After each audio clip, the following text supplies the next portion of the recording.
Biology is a reality. Denying reality is not going to make people's lives better. It's going to make it markedly worse.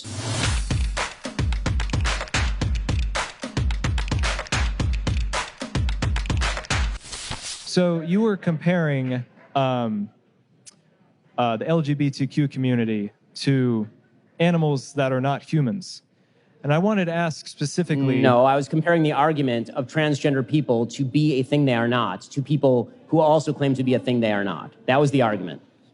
So I wanted to ask, if we're a developed society and our mind thinks differently than other animals, shouldn't we have the ability to go to a higher level where we are able to overcome the societal constructs that have been created and create something in which each individual is happy, instead of thinking that we have to go over the social construct? So I don't think biology is a social construct, and I think the greatest way of finding unhappiness in your life is to go to direct war with biological reality. This is a very stupid thing. If you walk off the 99th floor of a building saying we've developed in our society to the point where really we should be able to transcend the laws of physics, about halfway down, you're going to realize this is a very bad idea. And if you do the same thing with biology, saying that biology no longer matters because we, in our Cartesian minds, are able to have ourselves soar above the realities of biology, this is a very bad way of living your life that's going to end with an enormous amount of misery.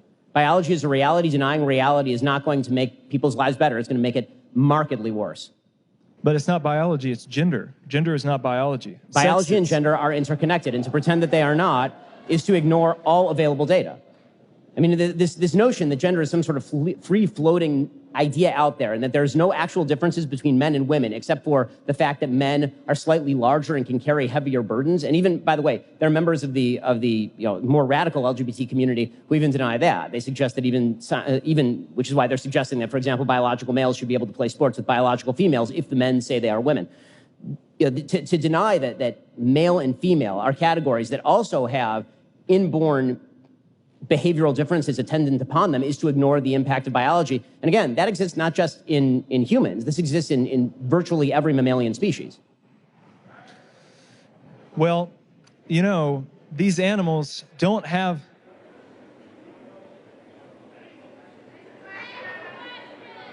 Okay. Well, these animals do not have the ability to think like that, but we do. I don't understand... No human being, no animal...